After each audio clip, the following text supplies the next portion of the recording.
안녕하세요. 전업투자자 복리입니다.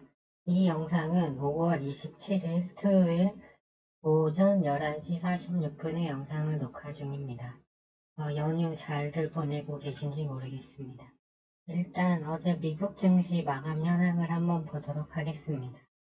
이게 나스닥 지수 월봉 차트인데요. 시원하게 이번 달 5월 달에 양봉을 세워 올리면서 이제 전고점 저항까지 약 200포인트만 남겨둔 상황입니다. 어제 그래서 왜 이렇게 올랐나 봤더니 언론에서 보도하는 내용들을 한번 봤습니다. 그런데 어제 PCE 개인 소비 지출 물가 지수가 나왔는데 이게 근원이나 전년 대비 헤드라인 PCE 모두 반등이 나왔죠. 즉 개인들이 소비를 할 때 지출하는 물가가 올랐다는 얘기입니다. 그런데 이번 달 12일에 발표된 근원 CPI 하락률과 헤드라인 CPI 하락률은 정체가 됐죠.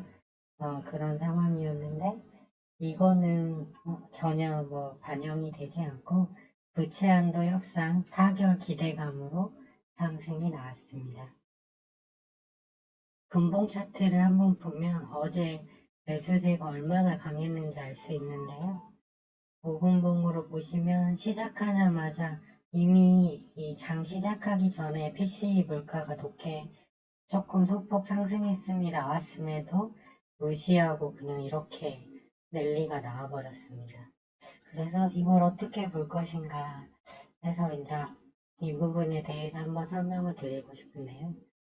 이 최근에 급상승하고 있는 그 종목들을 보면 마이크로소프트, 애플, 엔비디아, 구글, 메타, 아메존, 테슬라 이런 종목인데 주로 AI 반도체를 만들거나 또 그 연산을 처리한 데이터 센터를 운영하는 회사들이 다 올랐어요. 그래서 세어보면 하나, 둘, 셋, 넷, 다섯, 여섯 개 종목이 미국 나스닥을 지금 끌고 가고 있는 상황이다. 이렇게 보시면 돼요.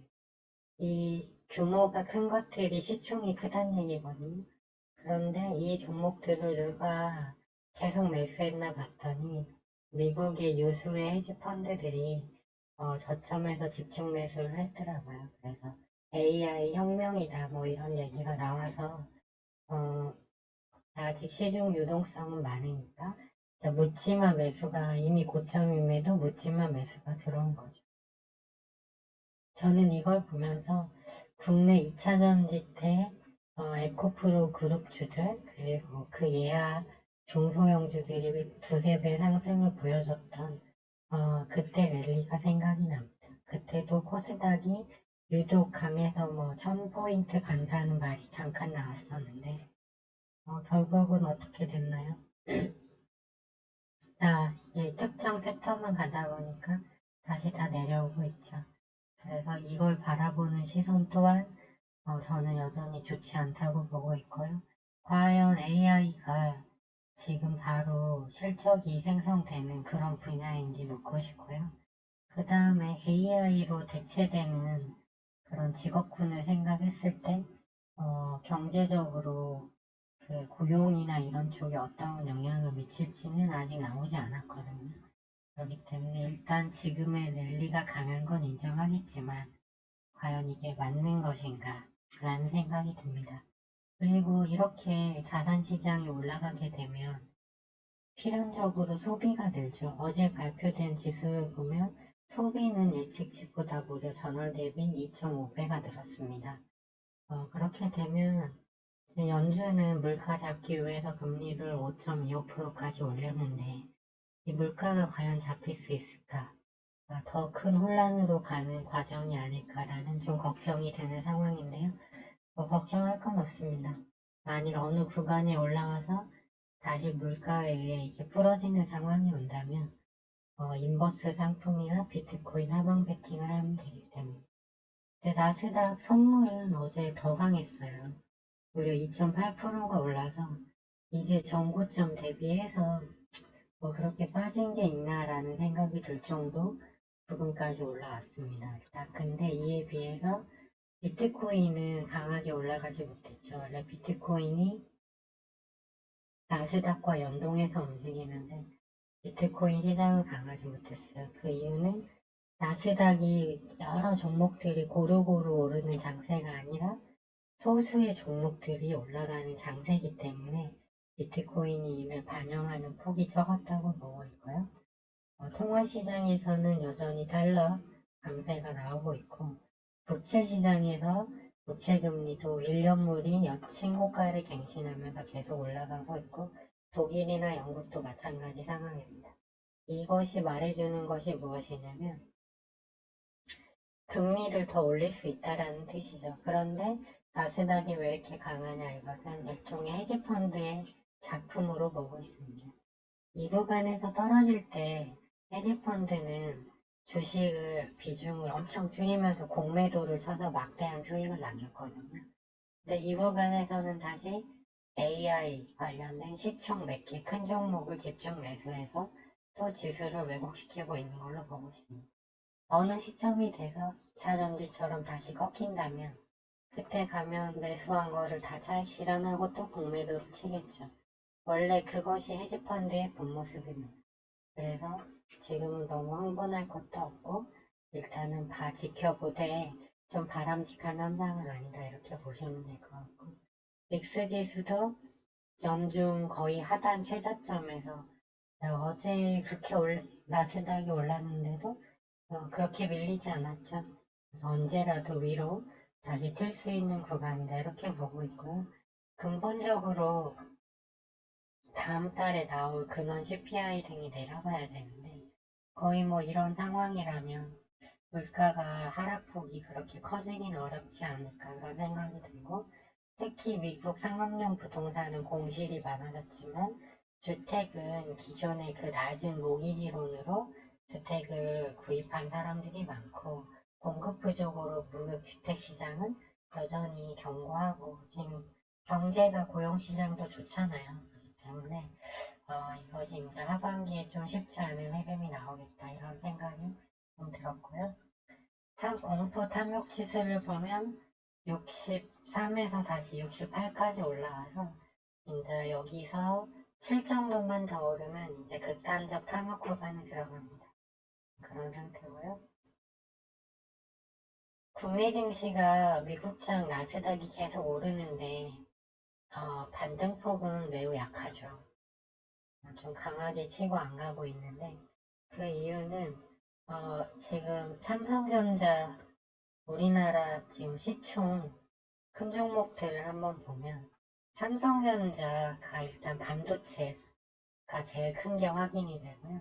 그 다음은 NG, 엔솔, 여기 삼성전자, SK 하이닉스가 이제 반도체가 엄청 크고요. 그 다음에 LG화학, LG 에너지 솔루션, 삼성 SDI를 포함한 그 2차전지 쪽이에요. 이 두 개가 지금 시총이 가장 커졌어요. 근데 지금 2차전지가 에코프로 그룹주들이랑 다 하향 추세고 지금 이제 이 반도체 쪽만 올리는 것도 한계가 있을 걸로 보고 있고 그다음에 현대차도 올랐지만 조금 이제 약간 주춤하는 모습이고 네이버, 카카오, IT는 여전히 안 좋고 은행, 바이오 제약, 삼성 바이오로직 이쪽도 좋지 않거든요. 그래서 좀 반등으로 바로 가기는 좀 어렵다고 보고 있고 일단 월요일은 똑같이 국내외 증시가 모두 휴장일인데 코스피를 보시면 쌍봉자리입니다. 나스닥은 쌍봉자리를 뚫고 올라갔지만 코스피는 이 쌍봉자리를 뚫기는 어렵다고 보고 있고요. 여기서 올라와서 과열은 식었지만 60분봉상 20일 이평이 여전히 하향이에요. 그래서 좀 더 이제 올라가더라도 여기서 다시 저항을 맞을 걸로 보고 있고 코스피는 외인 수급이 있어서 그나마 좀 견고하지만 코스닥은 이제 일봉상 21선까지 왔는데 이게 21선이 완전 역배열이고 외국인이 좀 매도를 계속 하고 있어 샀다 팔았다 하지만 일단 매도가 오이기 때문에 좋지 않다. 그래서 여기서 올라가더라도 많이는 가지 못한다. 이렇게 보고 있습니다. 이게 이럴 때는 이제 역의 관점으로 볼 필요가 있는데요. 미국 AI 반도체 관련주들이 계속 올라가다가 어느 순간에 꺾일 거 아니에요. 항상 올라가는 주식은 없으니까. 그렇게 되면 시총을 많이 먹고 있는 반도체가 꺾이면 증시 하락이 좀 가파르게 이제 상승폭이 적어도 제한될 수 있다. 그런 관점을 봐야 되겠고, 화요일은 일단은 오르는 흐름이 나오겠죠. 이제 그 자리가 갖춰진 중소형 테마 계속 오를 텐데, 일단 제가 갖고 가는 히토류 테마 쪽 보시면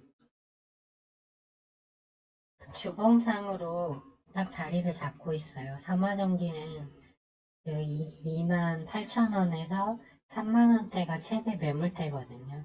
그래서 여기서 내려온 거고, 그 다음에 삼화전자는 매물대를 어느 정도 틀어줘서 이제 위로 매물대가 별로 없고, 여기서 막판에 밀리긴 했지만 30분봉 상으로도 아직 21선을 지키고 있고 조봉상으로도 올라가는 모습이에요. 그래서 유니온 머티리얼도 조봉상 5일선 같고 120분봉도 정배열 추세고 30분봉도 구름대 하단 아직 깨지 않았기 때문에 큰 무리는 없다고 보고 있고요. 그래서 가격 메리트가 있어서 위로 이제 더 기다리면 갈 수 있다고 일단 보고 있습니다. 그래서 그런 관점에서 대응을 할 생각이고요.